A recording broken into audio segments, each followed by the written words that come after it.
Halo pemirsa, dimanapun berada, dari Sabang sampai Merauke, dari Miangas sampai Pulau Rote. Apa kabar Anda?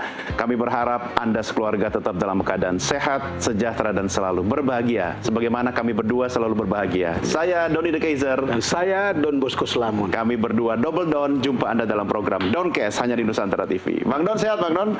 Iyalah, habis berulang-ulang. Habis dari Labuan Bajo, asik lah ya.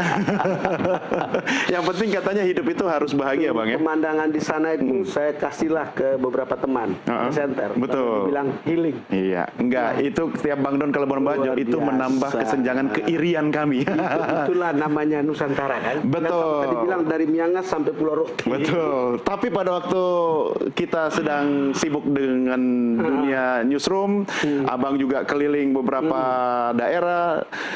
Ada beberapa aktivitas yang dilakukan oleh para purnawirawan TNI, Bang. Iya. Ya, Abang pasti tahu lah ya. Iya, saya juga baru sibuk tadi malam sampai pagi tadi menghubungi beberapa di antara jenderal-jenderal itu. Ya. Mau konfirmasi atau gimana nih? Ya mau nanya, ada apa sih di balik ini? Tetapi kan kita harus konfirmasi ke ahlinya. Betul. Makanya kita hadirkan. Kita edisi Doncast kali ini spesial karena kita menghadirkan dua tamu istimewa, ya, baik dari dalam maupun luar studio. Yang satu di luar Jakarta, biasanya di luar negeri, tapi yang dekat dulu sebelah kanan ada Wawan Purwanto, peneliti dan pengamat intelijen. Selamat bergabung Pak Wawan, apa kabar? Terima kasih, alhamdulillah. Long time no see. Iya, Mas Wawan masih seperti dulu. Seperti yang dulu. Ada juga lagi yang seperti dulu tidak berubah. Tidak berubah, tapi makin muda. Gayanya, iya makin muda ya kan. Makanya mandi. Kita juga sudah terhubung dengan Prof. Koni Rahakundini, Bakri, pakar militer. Prof. Koni, apa kabar? Kabar baik, terima kasih, selamat siang. Mbak Koni, lama tidak jumpa. Sebetulnya kita pingin berdua saja di studio, tetapi kemudian ternyata bepergian terus. Iya, oke. Siap, maaf sekali. Baik, kita langsung mulai diskusi berempat ini, Prof. Koni, Pak Wawan ya. Bang Don, sudah ada kabar dari para jenderal yang dihubungi nih, sejarah Japri nih. Kita pengen tahu nih. Jadi tadi malam itu saya bicara dengan seorang jenderal yang juga politisi sebetulnya. Oke, inisial?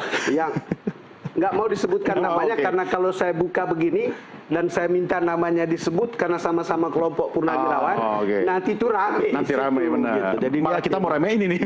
Merasa tidak nyaman, tetapi saya kira Mbak Koni juga tahu cerita itu. Karena pertanyaan saya adalah apa sebetulnya yang terjadi sampai jenderal-jenderal itu membuat statement. Iya, iya. 8 butir, satu diantaranya itu kembali ke Undang-Undang 45, itu butir pertama. Sementara yang ke-8 itu ganti wapres. Di tengah-tengah yang lain begitu. Iya. Kita mau dapatkan konfirmasi dari Mbak Koni dulu kali. Oke, silakan, Prof, silakan. Oke, terima kasih Pak Don. Gini ya, pertama saya mau meluruskan dulu karena kita nggak bisa membahas isu apa yang disampaikan oleh para purnawirawan dengan isu pernyataan. Halo? Ya, silakan. Itu pernyataan ada statement seolah-olah ini adalah kudeta. Nah ini yang mesti kita garis bawahi dulu karena tidak terjadi kudeta dan tidak sedang terjadi dan tidak sedang menuju kudeta gitu. Karena menurut saya para purnawirawan ini hanya menjalankan panggilan konstitusional dan moral. Mereka ini ada sekitar berapa ya? Saya tadi hitung. Itu banyak itu. Lebih dari 100 ya? Salah baca ya. Kalau dia bilang 103 jenderal, 73 laksamana, dan seterusnya. 241 bintang 4. Artinya terdiri dari 103 jenderal, 73 laksamana, 65 marsekal. 241 tambah 291 kolonel. Menurut saya, justru militer itu sangat dimungkinkan untuk berperan sebagai penjaga moral bangsa. Dia itu tidak berniat mengambil alih kekuasaan, tidak sama sekali, tapi memberi tekanan kepada secara politik etik. Jadi sekali lagi bawahi ya, memberi tekanan pada politik etik bukan tekanan militer, dan sekali lagi dia menjalankan posisinya sebagai pelindung demokrasi. Nah, kalau sampai ada tuduhan kudeta, karena ini menurut saya harus diluruskan sama sekali dulu supaya masyarakat nggak bingung. Masyarakat harus paham kudeta itu artinya apa. Kudeta itu bisa dianggap kudeta jika misalnya Panglima TNI atau Kepala Staf itu menggerakkan pasukan tanpa izin perintah politik baik dari Presiden maupun DPR, ya kan? Kemudian memberi ultimatum langsung. Panglima aktif nih, saya ngomong soal Panglima aktif. Kemudian bisa juga komando teritorial, yaitu Pangdam, Danrem, gitu, Dandim, itu langsung mengarahkan pasukan ke wilayah yang untuk diduduki, misalnya menduduki kantor Wapres, nah gitu kan, atau bagaimana membangkang perintah yang secara konstitusi menyatakan mereka layak kepada rakyat. Kemudian bisa juga dilakukan oleh Kopassus atau pasukan khusus, mau Kopassus, Pas Pampres, Denjaka misalnya kan, Marinir, Postrat. Bagaimana dia kemudian menguasai pusat-pusat kekuasaan. DPR diduduki, Istana diduduki, TVRI diduduki atau media-media lain diduduki. Dan kemudian dia menyandera atau menangkap pejabat sipil. Kemudian Bais di sini, Bais tuh kemudian misalnya mengatur operasi psikologis, bagaimana dia membuat disinformasi, menggulingkan pemerintah sesegera mungkin gitu kan, dan itu bisa dikendalikan dengan misalnya Komdigi diduduki, diambil alih, nah gitu loh. Oke, artinya kalau dengar Mbak Koni, ini sesuatu yang menyejukkan bahwa tidak bisa sebesar seperti yang dipikirkan beberapa orang. Jangan khawatir, Iya, tidak ada pengambil alihan kekuasaan secara paksa begitu ya. Tapi ngapain juga kalau Gudita wapresnya gitu kan? Kalau Gudita mah presiden kali ya, Prof.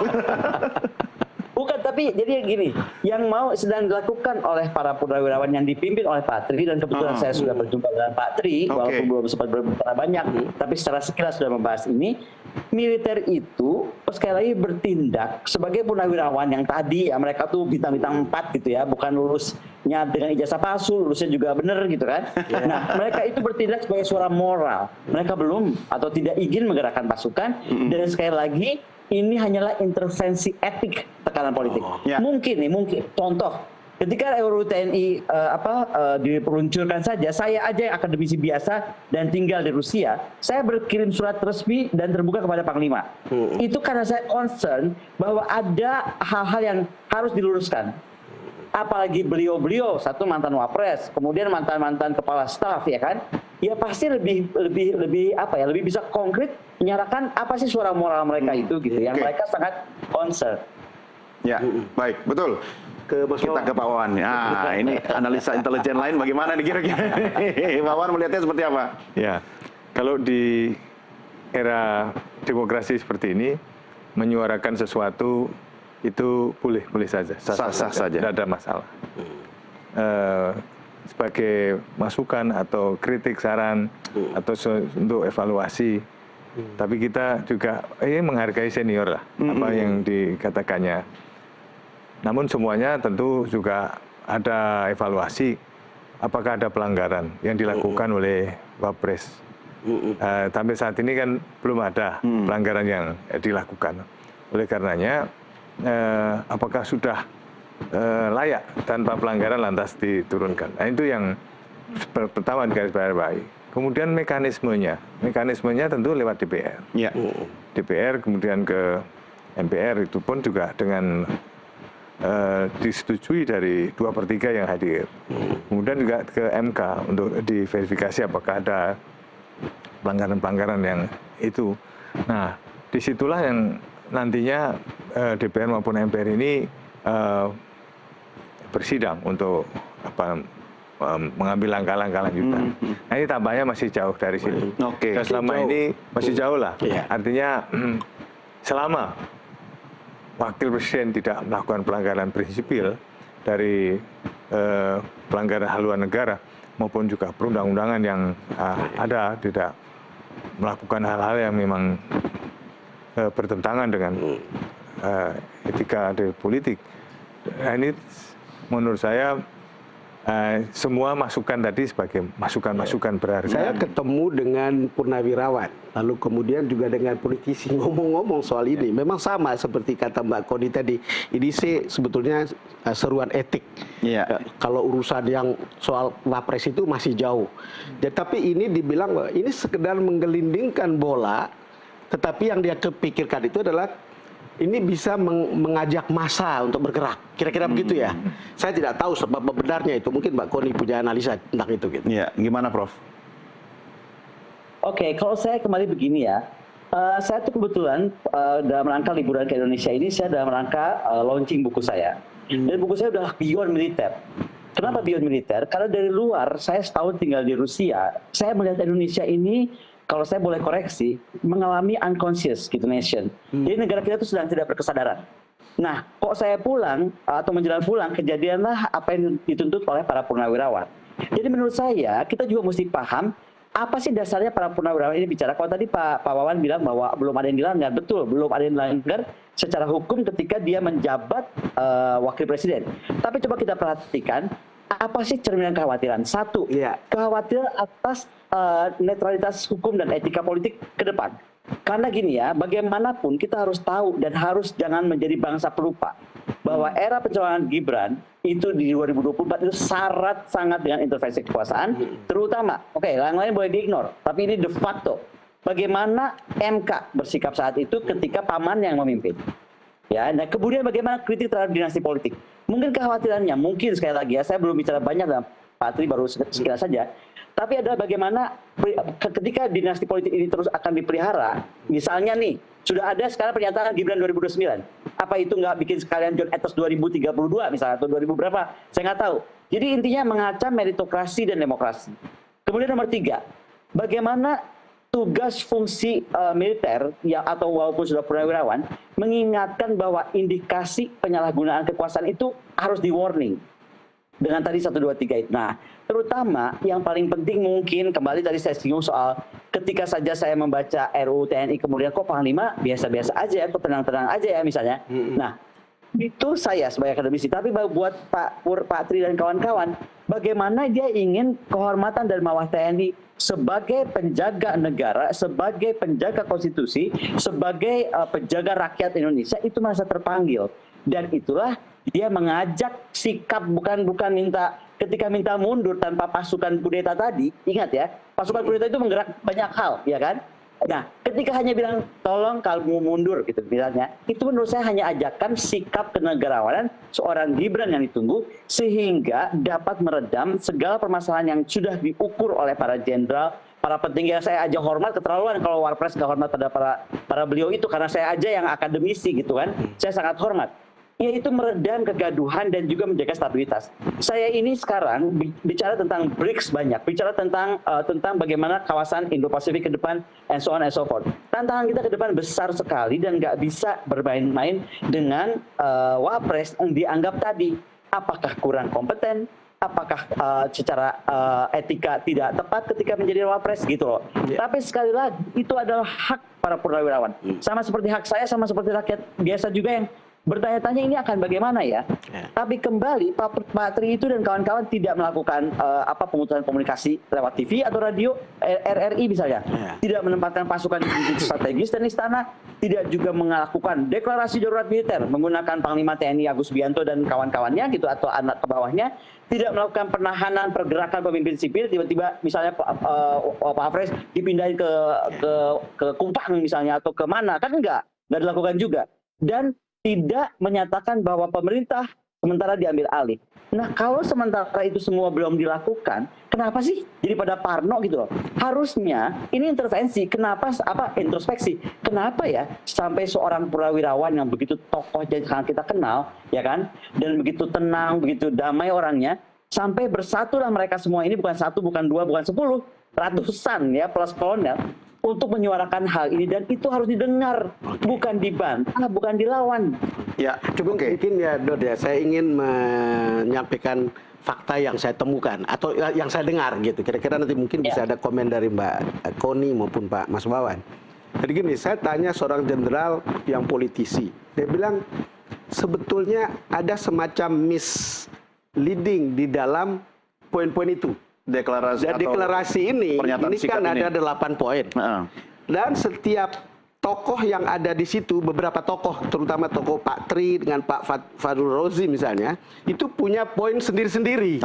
Dari 8 itu. Jadi bukan poin yang sebetulnya dari 1 sampai 8 Pak Tri setuju semuanya.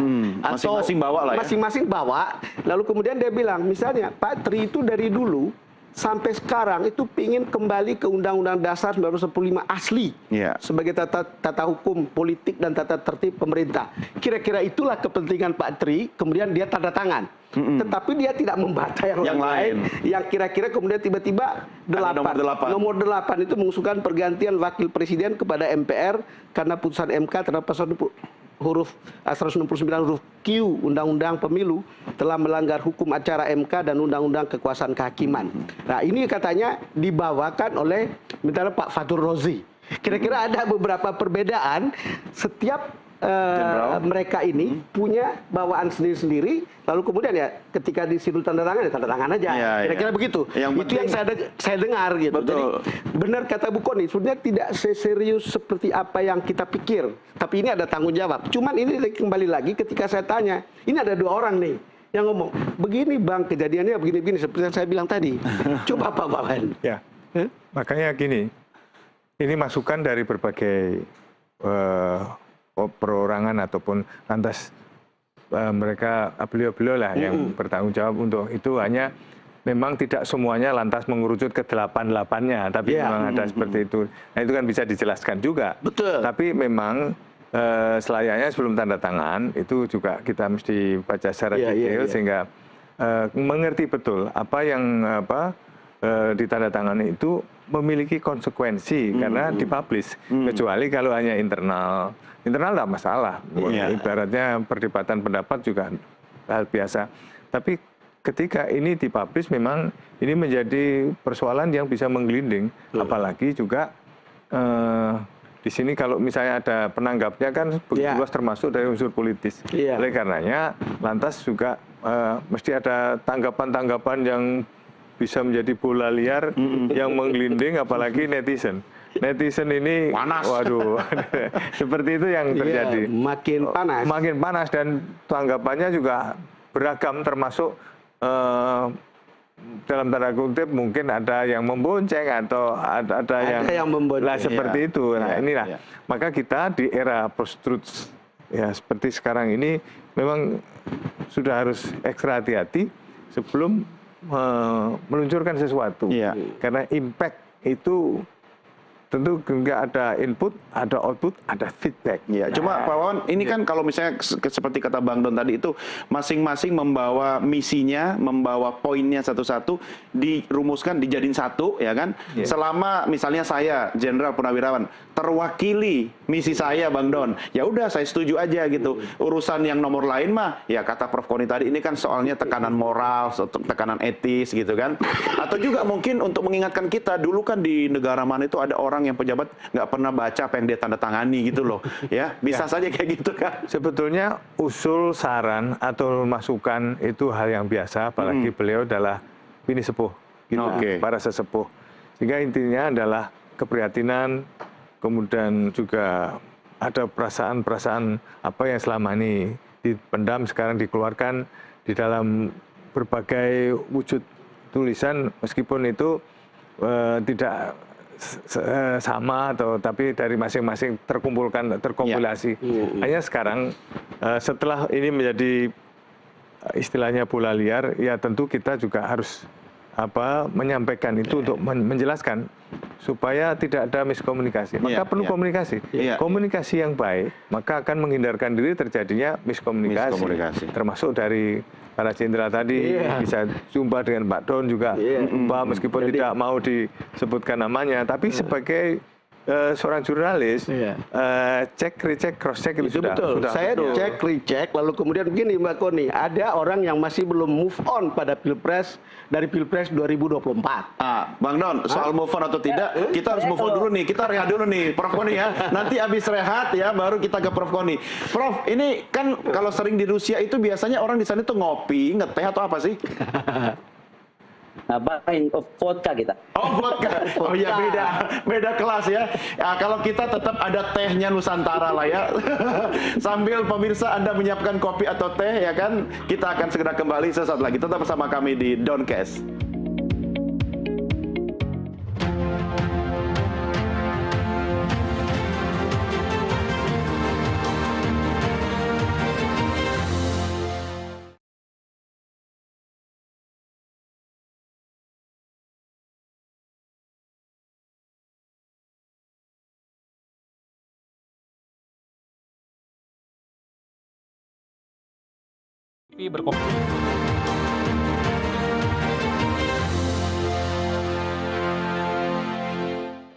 Terima kasih masih bersama kami dalam Doncast. Saya Doni The Kaiser. Saya Don Bosco Slam. Dan Bang Don, kita juga mengucapkan terima kasih buat penonton setia Doncast yang selalu menyaksikan tayangan ini melalui Nusantara TV dan juga yang banyak banget menyaksikan lewat tayangan kami di YouTube channel official Nusantara TV. Silahkan like, komen, share, subscribe. Dan kalau mau tulis komen di situ bertanya juga boleh ya. Silahkan kalau ada yang mau ditujukan ke Prof. Koni, Pak Wawan, nanti kita akan teruskan juga. Oke, Bang Don, kalau saya bertanya-tanya di balik sesuatu pasti kan ada yang bergerak dengan sendiri karena kesamaan tujuan, tapi ada juga yang perlu mungkin digerak-gerakkan, dikipas-kipasi gitu. Kalau Bang Don setelah ngobrol dengan para jenderal itu apa yang ada dalam bayangan Bang Don? Nah, cuman kalau yang ada dalam bayangan saya bahwa mereka berpikir ini adalah sebuah action atau sebuah statement yang memungkinkan ada action di lapangan. Momentumnya ketemu nih. Apakah momentum ketemu atau tidak itu kita nggak tahu. Tetapi mereka menduga bahwa ini kira-kira arahnya. Cuman kan problemnya kan begini ya. Yang saya tahu gitu, misalnya Pak Prabowo itu orang yang tidak suka gaduh kayak begini. Ya. Gitu kira-kira. Karena keinginan itu kan duduk di satu meja. Saya kebetulan pernah ketemu dan mendengar pembicaraan kayak begini. Sehingga kita bisa lihat bahwa ketika ada koreksi semacam itu dianggap sebagai aspirasi yang biasa, tetapi tidak harus misalnya bahwa itu sesuatu yang harus di follow up misalnya gitu. Kalau kita makanya begitu respon presiden. Makanya respon presiden sangat normatif. Iya. Tetapi yang menjadi soal tadi itu mungkin Mbak Koni bisa mendalamin ini gitu. Jadi ada orang yang belum move on dari Pilpres 2024. Lalu kemudian sumber saya itu mengatakan misalnya salah satunya misalnya Jenderal Fazil Rozi gitu.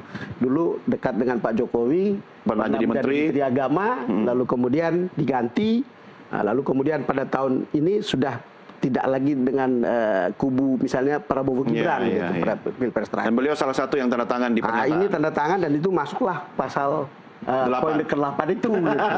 Gimana pengamatan Mbak Koni yang beginian?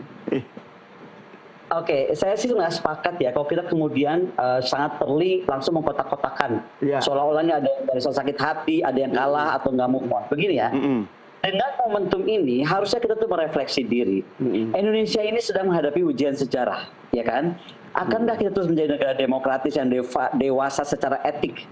Jangan ngomong secara legal ya, sudah capek kalau ngomong legal-legal kita tahu lah legal dalam Indonesia seperti apa. Dewasa secara etik, yaitu tidak jatuh dalam siklus-siklus oligarki atau kekuasaan keluarga. Itu nomor satu. Nomor dua, sebenarnya ini kan peluang loh. Kenapa sih dianggapnya jadi ancaman? Ini tuh peluang yang unik. Karena ternyata Indonesia ini punya model baru ya. Bagaimana ternyata keterlibatan etis militer yang dilakukan oleh para purnawirawan itu mampu melakukan suara moral, kekuatan moral, bukan kekuatan koersif.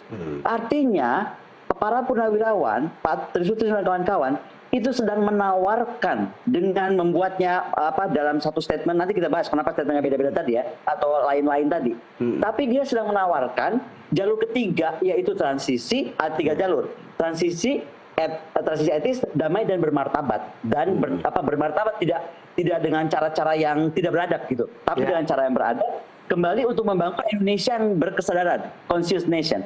Nah sekarang kalau saya tadi bisa mengutip kata Pak Wawan, wah kalau itu kenapa kalau memang tidak bersama-sama gitu, kenapa terus kemudian diviralkan? Justru dari sini menjawab orang yang menuduh kudeta.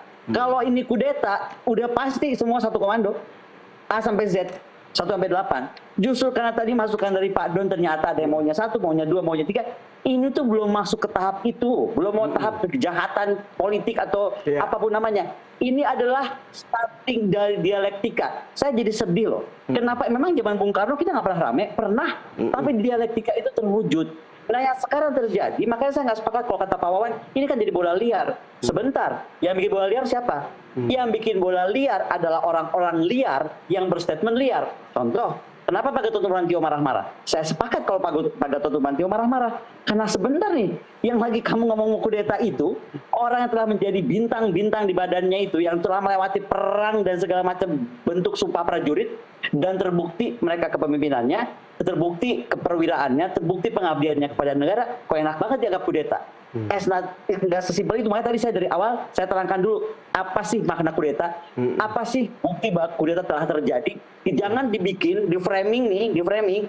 Pokoknya nggak boleh purnawirawan bersuara, nggak boleh ini, nggak boleh itu karena ini kudeta. Nggak bisa kayak gitu. Besok-besok akademisi ngomong dianggap kudeta. Besok-besok ada orang ngelukis dianggap kudeta. Besok-besok orang bikin syair, puisi dianggap kudeta. We are going to be a sick nation kalau itu yang terjadi. Jadi kalau saya lihat justru inilah sebenarnya kesempatan. Misalnya kita bisa mendorong. Oke, kalau gitu Pak, kalau saya jadi presiden, kalau saya boleh menghayal, saya undang aja tuh Pak Prabowo kan tentara, undang, Pak ini bisa terjadi. Oke, kita maunya apa? Misalnya ya, para purnawirawannya jelas tadi disampaikan Pak Wawan, bisa lewat hak angket, interpelasi, DPR, whatever lah, itu udah umum. Channel umumnya apa? Barangkali Pak Prabowo bisa menawarkan, bagaimana Pak para senior kalau saya membentuk Dewan Etik Majelis Moral Bangsa. Anda konsen soal moral bangsa, mari kita bentuk forum etik namanya Majelis Moral Bangsa, yaitu mendorong semua gerakan mobilisasi sipil yang berbasis konstitusi. Sekali lagi ya, saya nggak bilang berbasis revolusi, saya nggak bilang berbasis people power, tapi power yang betul-betul konstitusional. Nah, itu yang mesti disampaikan. Kemudian apa? Meniru model shadow government-nya Inggris. Dia jadi ada yang bisa mengkritisi, ada bagaimana membangun alternatif. Contoh ya, sekarang setiap saya perhatikan, sahabat saya Ibu Megawati ketika berbicara yang berbeda, langsung dianggap, oh ini oposisi. Sebentar ya, orang ngomong yang berbeda itu nggak dia berartinya oposisi. Dia juga bisa berarti penyeimbang. Kenapa sekarang nggak melihat Patri Susilo dan kawan-kawan sebagai penyeimbang? Gitu loh. Jadi kalau tadi juga ada pernyataan, kenapa ini dipublish, di Indonesia hari ini, kalau no viral, no attention. No viral, no attention. Itu kita mesti de facto seperti itu. Ya of course, mereka juga mungkin udah mencoba berbicara, udah mungkin.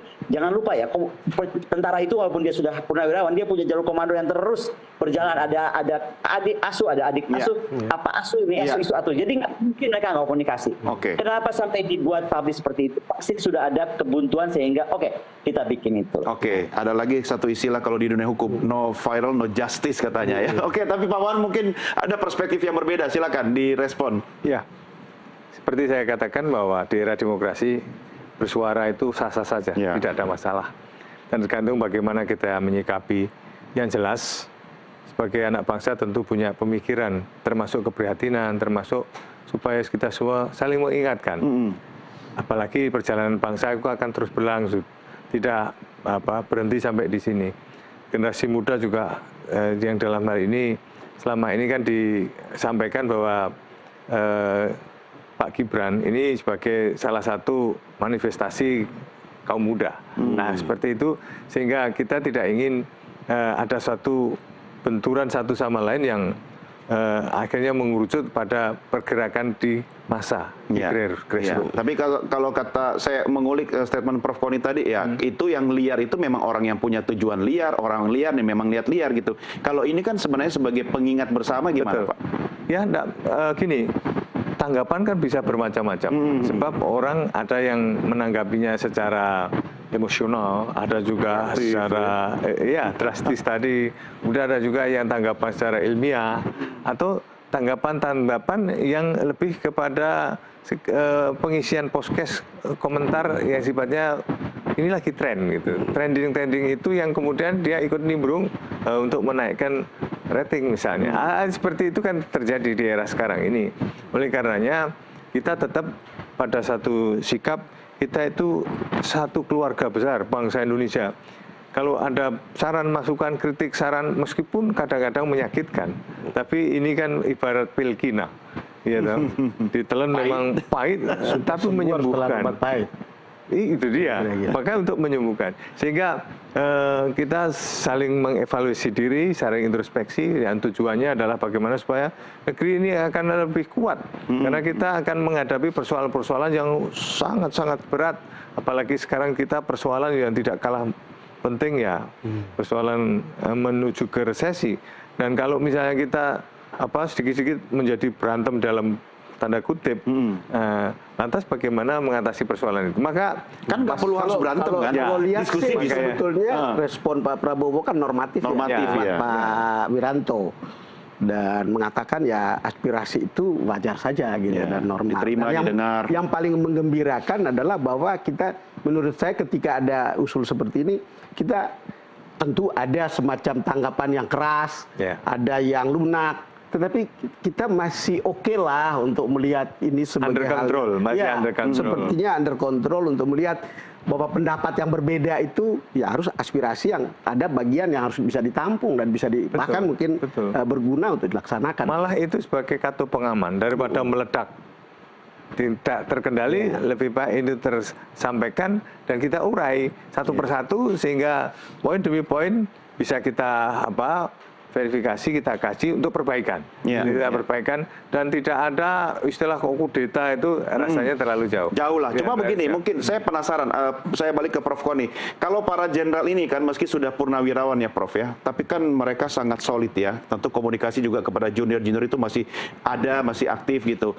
Memang bukan tujuannya untuk memancing sebuah arah gerakan makar gitu, tetapi sebagai pemantik mungkin di awal karena mereka sangat solid ya komunikasinya sampai ke bawah, sampai ke juniornya.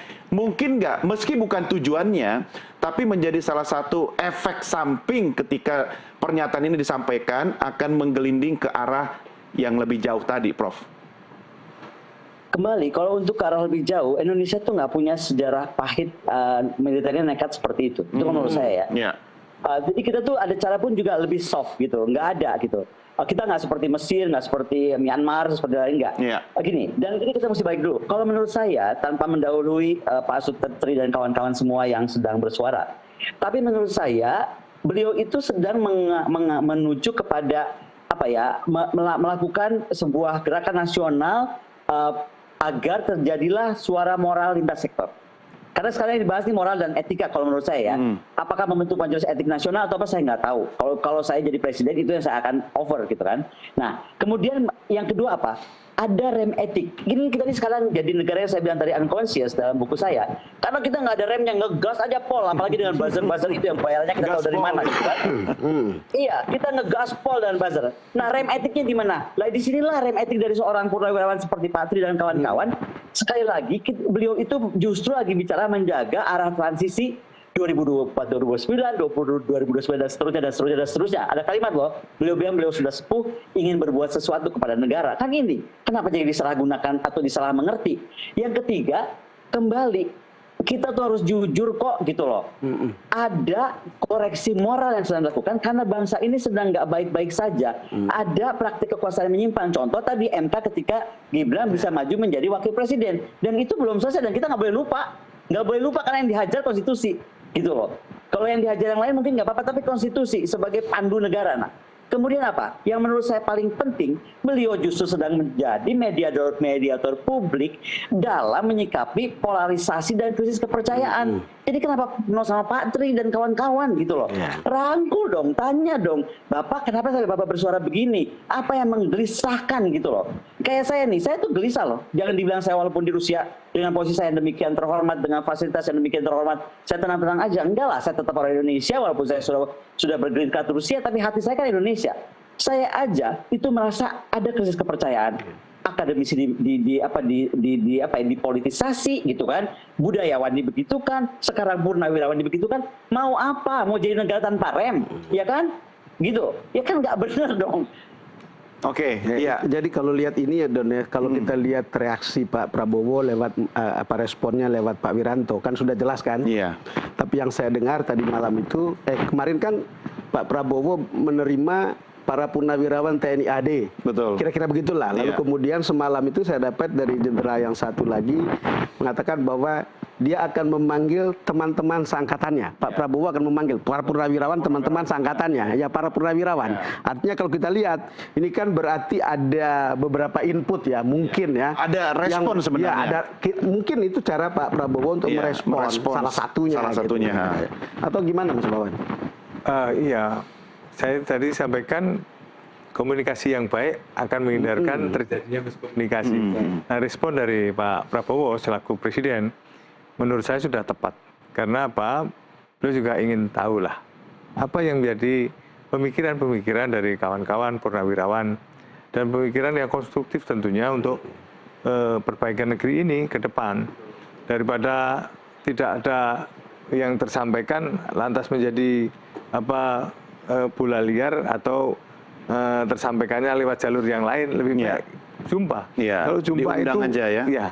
Unek-unek gitu keluar dan bebas. Mau ngomong aja apa aja bebas. Dari situlah nanti menjadi terurai apa yang menjadi keinginan, apa yang menjadi harapan, apa yang belum tersampaikan atau keinginan-keinginan lain yang sifatnya out box. Kita nggak tahu karena beliau juga orang yang punya pengalaman yang udah banyak lah ya. Para purnawirawan ini ya. Betul. Berarti lebih bagus lagi Pak Wawan kalau misalnya nih saya yang bersuara, tapi yang diundang Bang Don gitu. Ya harusnya saya juga diundang dong. Kan saya yang memberikan masukan gitu. Jangan cuma teman-temannya Bang Don doang gitu. Tidak apa-apa. Itu kan soal waktu untuk pembagian. Karena kalau purnawirawan diundang semua kan banyak sekali. Tapi kalau per termin dari dari angkatan ini dulu, angkatan selanjutnya dan sebagainya, lebih intens untuk bicara. Biar smooth lah ya. Kalau terlalu diskusi terlalu banyak, itu juga ya. Jadi basa-basi. Betul. Tapi emang kalau tentara itu bisa diskusi ya, bisa komunikasi dua arah. Beliau kan sudah purna. Oke. Kalau masih aktif memang jalur komando. Ya. Tapi kalau sudah purna kan ya tentu bisa bicara. Makanya muncul pernyataan ini ya. Ya. Sudah bisa berdiskusi lah. Mungkin tanya ke Mbak Koni, perilaku para purnawirawan, apakah masih militeristik ataukah sudah sipil banget? Gini deh, kalau saya lihat sih sebenarnya begini, kita harus bandingkan. Kalau sekali lagi ya, untuk melihat Indonesia itu sebenarnya masih normal-normal aja dengan suara Pak Yusril dan kawan-kawan. Coba kita bandingkan Mesir. Mesir itu ketika 2013 ya, dia tuh memaksa presidennya mundur, Muhammad Morsi kalau nggak salah namanya. Itu militernya itu dilengsarkan. Maaf, presidennya dilengsarkan oleh militer. Kemudian militer membentuk transisi. Ini nggak terjadi kita. Pakistan itu militernya itu mengintervensi politik, memaksa pemimpin sipil untuk mundur, mendikte keputusan pengadilan, ya kan? Ini kan nggak terjadi juga di kita gitu kan? Karena kalau di Pakistan akhirnya sipil digantikan oleh militer. Nah, kemudian kalau di Thailand itu apa? Peran militernya sering banget kudeta. Parlemen aja dibubarin gitu kan? Dan bagaimana pemerintahan dikuasai? Nah, Indonesia, kalau saya boleh ada pengalaman sedikit, kalau kita bisa melihat tahun 66, ada tekanan militer terhadap Presiden Soekarno, oke? Lewat apa? Coba diingat, lewat surat perintah 11 Maret. Nah, kenapa enggak dianggap sekarang suratnya Pak Tri Sucipto dan kawan-kawan yang dengan 8 poin itu adalah semacam surat perintah 11 Maret yang masih sangat awal karena untuk berdialektika. Bukan perintah ya, sekali lagi bukan perintah. Sehingga kalau waktu zaman surat perintah 11 Maret kan jelas tuh perintah dari Pak Soekarno menyerahkan kekuasaan kepada Pak Soeharto, ya kan? Nah, artinya akhirnya kemudian apa yang terjadi? Transisinya itu tidak impeachment tapi intervensi militer dengan cara pembentukan opini publik, oke? Nah, kalaupun mau disebut sekarang dari apa yang coba dilakukan Patri, ini pun masih jauh dari 11 Maret. Yang harus mengeluarkan 11 Maret Panglima Agus Subianto, ya kan? Ini enggak belum. Nah, jadi artinya anggap aja ini suara suara para militer yang sangat konsen tadi, karena militer boleh dan harus konsen. Ketika negara ini kehilangan kesadaran bernegaranya, kehilangan etikanya, kehilangan moralnya. Jangan salah ya, kita mesti lihat. Ketika awal Pilpres kemarin, saya adalah salah satu akademisi yang bersuara soal etika dan moral. Betul? Coba diingat. Apa yang terjadi? Wah, dibantai semua pokoknya akademisi. Nggak usah saya curhat, karena saya nggak bermaksud curhat juga. Akhirnya saya pikir, oke deh kalau gitu silakan pilih. Jadilah dia sekarang Wapres. Nah, sekarang udah jadi Wapres. Ada kan muncul purnawirawan yang jauh lebih senior dari saya, yang jauh lebih tinggi jabatan dari saya, yang jauh lebih mulia dan banyak ratusan gitu, yang bukan main-main. Artinya apa? Kenapa sih dulu waktu masih api kecil nggak segera dipadamkan? Sekarang api sudah membesar, sedang mencoba dipadamkan, langsung buzzer bergerak seolah-olah ini kudeta lah, inilah, itulah. Ini yang saya harus lakukan dan tugas dari Pak Don dan kawan-kawan meluruskan. Kalau kudeta itu nggak begini modelnya. Nah, yang kedua, saya mau bilang, sebenarnya dengan ini kita jadi bisa punya gini ya. Saya perhatikan presiden punya penasihat ini, penasihat itu. Loh, rakyat juga boleh punya penasihat loh. Misalnya, apakah kemudian Pak Tri dan kawan-kawan bisa menjadi Dewan Kehormatan Bangsa? Yaitu tokoh-tokoh yang bagaimana mereka sangat senior ya, udah levelnya seperti itu, mantan kepala staf dan para presiden, dengan para akademisi pemuka-pemuka yang atau budayawan yang betul-betul bisa membentuk misalnya presidium majelis etik. Ini kan nggak pernah ada nih. Misalnya mereka bisa bikin presidium majelis etik untuk bidang pemerintahan, bidang hankam, bidang konstitusi yudisial, bidang etika politik demokrasi, bidang ekonomi, etika sosial budaya. Baik. Nah, kemudian gini, coba perhatikan, partai itu punya dewan pakar. Saya itu bukan anggota partai, saya tidak pernah menjadi anggota partai, tapi saya berapa kali menjadi dewan pakar. Apa sih? Memberi kajian akademis sehingga Pak Tri dan kawan-kawan itu betul bisa berdialektika dengan presidium majelis etik, ya kan, dengan para dewan pakar tersebut, ahli hukum, mau filsuf, Rocky Gerung, semua itu masuk ke situ, sejarawan militer, ya kan, ekonom misalnya kan, dan juga bagaimana misalnya Pak Tri kemudian punya sekretariat nasional. Ini yang saya menarik. Selama ini kalau orang bersuara kan dibilang partai oposisi atau partai apa. Nah, kita udah ngomongin partai sekarang, ngomongin tokoh-tokoh bangsa yang menjadi penyeimbang negara, mau kemana ini dibawa? Ya, baik. Cuma ada satu pertanyaan besar yang harus dijawab soal momentum, why now gitu kan. Tapi nanti akan kita diskusikan di segmen berikutnya. Kita rehat dulu saat ini pemirsa, jangan kemana-mana, Downcast segera kembali sesaat lagi.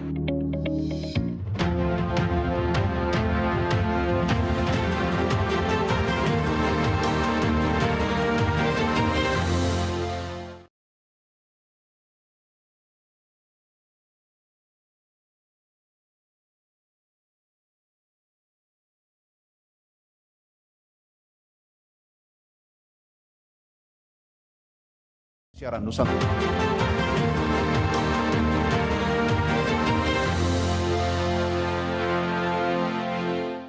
Kita lanjutkan diskusi kita dalam Downcast dan kami tengah berbincang dengan Pak Wawan dan Prof. Koni.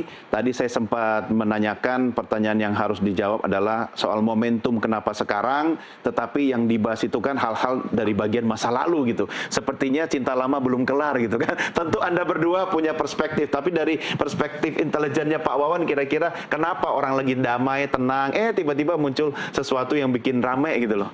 Ya, karena ada pertemuan. Nah, pertemuan ada pemikiran. Nah, pemikiran dituangkan di dalam konsep yang akan disampaikan. Nah, kebetulan dalam pertemuan pasti orang punya pemikiran yang berbeda, tapi ingin diakomodir. Dengan diakomodirnya inilah, maka pemikiran-pemikiran tadi muncul ke publik. Ya. Setelah muncul ke publik, tentu karena juga ada yang menyinggung si A, si B, atau juga ada kepentingan lain yang masuk di situ. Nah, ini akhirnya mematik reaksi dari berbagai pihak. Kenapa saya tanya gitu Pak Wawan? Karena dari draftnya itu bulan Februari ya Bang ya? Bulan Itu kan Februari Jakarta Februari draftnya, lalu baru ramai sekarang. Tapi baru April ini kemudian dirilis ini. ramenya. Ya, karena dirilis baru sekarang. Iya. Gitu. Dan yang menarik itu kan mungkin Mas Wawan atau Bu Koni bisa membelah ini ya. Karena ada spekulasi politik yang mengatakan penggantian putra Pak Tri Sutrisno dari Pangko Wilhan III Ya, Jenderal terkait Kunto. dengan isi petisi ini, semacam itu gitu. Jadi baru 3 bulan atau 4 bulan di sana baru naik didapat ketambahan bintang.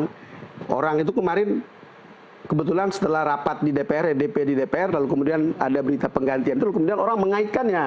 Apa benar begitu kira-kira ya? Ya, kalau mengaitkan pasti orang mengaitkan karena memang belum lama ini muncul tiba-tiba ada kebijakan yang seperti itu. Meskipun tentu ada pertimbangan-pertimbangan lain di pimpinan TNI. Ya. Pertimbangan kan itu persoalan internal dari mereka. Tapi memang jabatan itu adalah bukan hak ya, tapi kepercayaan. Jadi kebetulan mungkin dikait-kaitkan dengan persoalan yang sedang berkembang dari kasus ini. Oleh karenanya ya semuanya kita harus siap. Ya, pada saat kita duduk menjabat, saat itu pula kita harus siap untuk bergeser. Dan pergeseran itu tour of duty, tour of area itu biasa terjadi. Saya recheck juga tentang spekulasi ini, lalu kemudian saya temukan jawaban nggak ada hubungannya. Kebetulan. Karena apa? Ledjen Kunto ini masih punya waktu 8 tahun lagi. Masih panjang usia pensiunnya. Masih ya kan bisa usia 63 kan? Kalau jenderal. Jadi atau 62 gitu. 62 kalau misalnya masih diperlukan. Iya, kira-kira begitu. Lalu orang bilang, enggak sih, enggak ada hubungannya dengan itu. Mungkin diparkir dulu sementara, lalu kemudian sampai ada tempat bintang 3 lagi, baru ditempatkan di sana. Karena tempat dia yang lama ini harus diisi oleh Angkatan Laut. Ini ceritanya. Iya, gitu. iya. Seberapa benar itu Mbak Koni, cara model begini? Maaf ya, saya tuh orangnya nggak terlalu suka mengcover sesuatu yang kelihatannya sudah ada baunya, sudah kurang sedap, seolah-olah sedap. Oke? Ini saya boleh melihat, sekali lagi saya pribadi, saya bisa salah, tapi menurut saya pandangan pribadi, pergeseran Pak Gokabel 1, Pak Kunto langsung digantikan oleh Laksda Hasan ini bukan masalah dari darat langsung ke angkatan laut gitu kan. Tetapi maaf kalau saya salah. Tapi nalar saya mengatakan inilah jawaban karena gini ada pola. Dan pola itu terbentuk. Kayak saya ini sebagai dosen, saya bisa lihat anak mahasiswa saya ini dia nulisnya nyontek atau bukan. Karena ada pola tulisan yang kita kenal. Ini tulisan orang nih, bukan tulisan dia. Sama. Perlakuan terhadap Pak Kunto, saya melihatnya sebagai pola. Ada pola, lu pikir lu siapa? Nih, gua kasih pelajaran anak lu out. Dan ini kan bukan dari sama Pak Kunto aja. Coba lihat, perhatikan. Siapa yang bersuara keras, langsung saja ada pergeseran kalau dia sedang menjabat. Kalau dia bukan pejabat, akan ada buzzer-buzzer ribuan, buzzer judul yang tiba-tiba jadi ngurusin politik. Coba. Emang kita nggak bisa cari itu mereka tuh siapa? Kan bisa, kita juga. Nah, jadi intinya kalau saya pribadi, saya tidak akan cover up ini dengan hindar itu. Mohon maaf kalau saya salah atau so tahu. Tapi saya melihat pergeseran Pak Kunto yang saya mendadak ini adalah jawaban atas suara moral Pak Trisutrisno kepada negara yang sebenarnya harusnya kita tampung, bukan kita curigai, bukan kita musuhi, apalagi menuduhnya menjadi kudeta. Kalau Prof ada dampak sampai pergeseran atau mutasi jenderal perwira di TNI, berarti apa yang disuarakan oleh Purnawirawan ini dianggap sesuatu yang penting, besar, dan bisa menggelinding dong. Makanya, jadi sebenarnya tadi pertanyaan Pak Don kejawab sendiri. Apakah momentumnya tepat? Tepat. Kalau nggak tepat, nggak ada yang senewan nggak geser Pak Kunto. Kalau saya sih sesimpel itu aja. Oh berarti tepat nih, ada yang jadi marah. Oh, ya udah Pak Kunto bergeser gitu. Itu Bang Don. Enggak, saya tadi kan mengambil spekulasi dari tempat yang lain. Betul. Yang mengatakan bahwa enggak, karena Pak Kunto masih punya waktu 8 tahun. Ini kan kata jenderal juga yang perlu saya sampaikan sehingga kita bisa dapatkan gambaran lebih balance untuk melihat. Sebetulnya enggak masalah. Artinya kalau dikaitkan juga dengan peristiwa yang sedang terjadi terkait dengan statement Pak Tri, yaitu sah-sah saja, tidak ada masalah. Nah, hanya memang kesempatan masih terbuka untuk sebuah jabatan. Kemarin Pak Kunto juga waktu Pangdam Siliwangi juga sempat juga geser ke posisi, kemudian ini muncul lagi. Bagi saya, tour of duty dan tour of area itu bisa terjadi kepada siapa saja, dalam suasana apa saja, termasuk alasan-alasan dari proses mutasi pergantian itu bisa apa saja terjadi. Dan kita harus siap, karena memang jabatan-jabatan itu kan apalagi seorang prajurit itu kan siap digeser kemana saja, siap, termasuk di tempat yang nggak enak sekalipun ya itu siap, karena ini akan mendewasakan dan membuat kematangan ketika nanti menyandang tabuk pimpinan yang lebih tinggi, dan itu akan lebih membuat wise. Cuma saya masih penasaran sih sebenarnya Bang Don Pak Wan, Prof Koni, kenapa sekarang gitu loh, pada saat kita lagi asik-asik, misalnya lagi sayang-sayangnya, tiba-tiba memang itu dianggap sebagai momentum yang paling pasca untuk menyuarakan, karena tadi kalau lihat draftnya juga Februari, kemudian April baru rame gitu. Analisa Anda seperti apa Pak Wan? Kenapa sekarang? Beliau-beliaulah yang tahu momentum ini semua pas pada saat lagi rame, trending topik di sisi-sisi yang lain kan tentu mengikuti itu, sehingga diletupkannya sekarang. Semua itu ada alasan-alasannya. Beliaulah yang tentu menghitung mengapa ini disuarakan. Maksudnya bukan kebetulan ya ini ya? Pasti sudah menurut saya tidak ada yang kebetulan. Ya, tidak ada yang kebetulan. Apalagi ini juga menyangkut masalah yang tidak kecil, menyangkut sebuah kenegaraan yang juga menyangkut posisi-posisi penting di negeri ini. Oleh karenanya pasti ada pemikiran-pemikiran sebelumnya mengapa dimunculkan di saat-saat yang seperti itu. Kan ada juga kalau di rahasia negara kan boleh dibuka 25 tahun. Mengapa 25 tahun? Karena memang pemikirannya ini sudah di masa lalu. Kemudian para pelakunya juga banyak yang sudah tiada, dan ini untuk pembelajaran kepada publik dari segala sisi, karena proses pembelajaran itu biasanya dari pengalaman-pengalaman yang terjadi, tidak hanya pada teoretikal. Nah, termasuk waktu juga ya. Oke. Timing. Tapi Prof Koni mungkin punya pendapat yang berbeda soal kenapa sekarang. Oke, kalau kenapa sekarang, saya tidak bisa mewakili para petinggi daerah tersebut. Tapi kalau saya pribadi, kenapa sekarang?